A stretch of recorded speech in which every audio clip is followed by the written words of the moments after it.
పేదలే. పేదింటి ఆడబిడ్డలకు bus free పెడితే వ్యతిరేకిస్తున్నారు బీఆర్ఎస్ వాళ్ళు.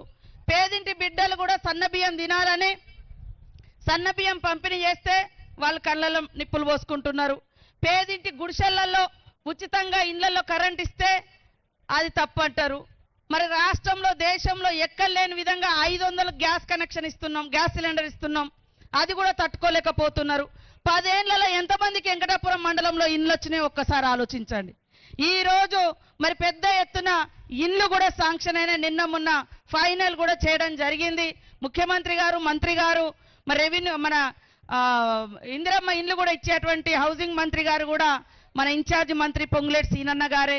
ఫస్ట్ పేదోళ్ళకే ఇవ్వాలి, తప్పకుండా ఈ 3-4 సంవత్సరాలు అందరికి ఇల్లు ఇస్తాం, కానీ ఫస్ట్ ఆకలయ్యేటోళ్ళకే అన్నం పెట్టాలనేటువంటి లక్ష్యంతో, గూడు లేనోళ్ళకే ఇల్లు ఇవ్వాలనేటువంటి లక్ష్యంతో ఇల్లులు కూడా ఇవ్వడం జరుగుతూ ఉంది.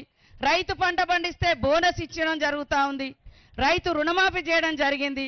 గుంట కూడా భూమి లేనటువంటి వాళ్ళు రోజు 100 రోజుల పని పోతే వాళ్లకు సంవత్సరానికి 12,000 రూపాయలు ఇవ్వడం జరుగుతూ ఉంది. ఇన్ని పథకాలు గతంలో ఎన్నడూ కూడా లేదు. ఇవాళ నీ భూమే కాదా తెలియదు, నీ భూమి ఇంకోటి పట్టా చేసుకుంటే చాలు, వాళ్ళ 100 ఎకరాలున్నా 500 ఎకరాలున్నా వాళ్ళ ఖాతాలలో రైతు బంధు వేసినమనేది, కానీ ఒరిజినల్గా మోకా మీద ఎవరున్నారో కూడా వాళ్ళు బయటకు తీయలే. కాబట్టి అవన్నింటిని కూడా ఇవాళ బయటకు తీసే లక్ష్యంతో మరి ఈరోజు న్యాయంగా ప్రజలకు దక్కాల్సింది దక్కాలన్నటువంటి లక్ష్యంతో ఈ యొక్క కార్యక్రమం ఇక్కడ చేయడం జరుగుతుంది. ఖచ్చితంగా కాంగ్రెస్ ప్రభుత్వం అంటేనే పేదల ప్రభుత్వం, పేదల సంక్షేమం గురించి ఆలోచించే ప్రభుత్వం. అధికారానికి వచ్చిన సంవత్సరంలోనే 59,000 మందికి ఉద్యోగాలు ఇచ్చినాం. వెంకటాపురంలో కూడా వచ్చినాయి. ఊరూర్ల 5గురో 4గురో 3గురో దాదాపుగా ములుగు జిల్లాలో 400 మందికి ఉద్యోగాలు వచ్చినాయి. పోలీసు కానీ, కానిస్టేబుల్, ఇతర టీచర్స్ కానీ, ఇతర కానీ. గతంలో ఉద్యోగాలు కూడా లేవు.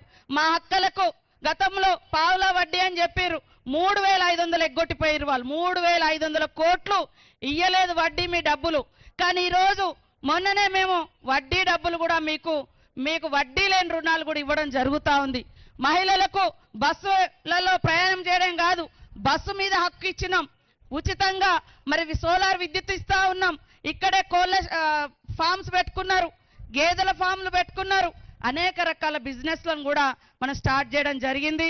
కాబట్టి ఈరోజు ఇంత పెద్ద ఎత్తున వచ్చిన మీ అందరికీ మరొకసారి ధన్యవాదాలు. ఆలోచించండి, ఎవరు ప్రజల కోసం ఆలోచిస్తున్నారు, ఎవరు దోచుకున్నారు. ఒక్క ధరణి పేరు మీద వేలాది ఎకరాలు కొన్ని కుటుంబాలు, అధికారంలో ఉన్నటువంటి ఆనాటి అధికార పార్టీ నాయకులు ఎట్లా ఆక్రమించుకున్నారో తొందరలోనే ఒక్కొక్కటి బయటికి వస్తుందని కూడా ఈ సందర్భంగా తెలియజేస్తూ ఈ కార్యక్రమాన్ని మంచిగా నిర్వహించినటువంటి కలెక్టర్ గారు, ఇతర అధికారులకు, అశేషంగా తరలి వచ్చిన మా సోదరులకు, సోదరిమణులకు అందరికీ కూడా పేరు పేరున హృదయపూర్వక నమస్కారాలు, ధన్యవాదాలు. జై రైతన్న, జై రైతన్న, జై రైతన్న. ధన్యవాదాలు మేడం. ప్రభుత్వ ఉద్దేశాన్ని, గతంలో జరిగిన పొరపాట్లను క్షుణ్ణంగా మన ముందుంచారు మేడం గారు. ఈ కార్యక్రమంలో భాగస్వాములైన మరొక మంత్రివర్యులు శ్రీమతి కొండా సురేఖ గారిని మాట్లాడాల్సిందిగా ఆహ్వానిస్తున్నాం.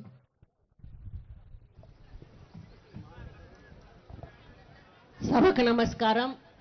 ఈరోజు సీతక్క గారి నాయకత్వంలో వెంకటాపూర్ మండల కేంద్రంలో భూభారతి కార్యక్రమాన్ని లాంఛనంగా ప్రారంభించడానికి ముఖ్య అతిథిగా విచ్చేసినటువంటి రెవెన్యూ శాఖ మంత్రులు, సోదరులు, పెద్దలు, మన జిల్లా ఇన్ఛార్జ్ మంత్రివర్యులు పొంగులేటి శ్రీనివాసరెడ్డి గారికి, మరి సీతక్క గారికి, ఎంపీ గారికి, మా 2 ఎమ్మెల్యేలు ఉన్నారు వాళ్ళకి,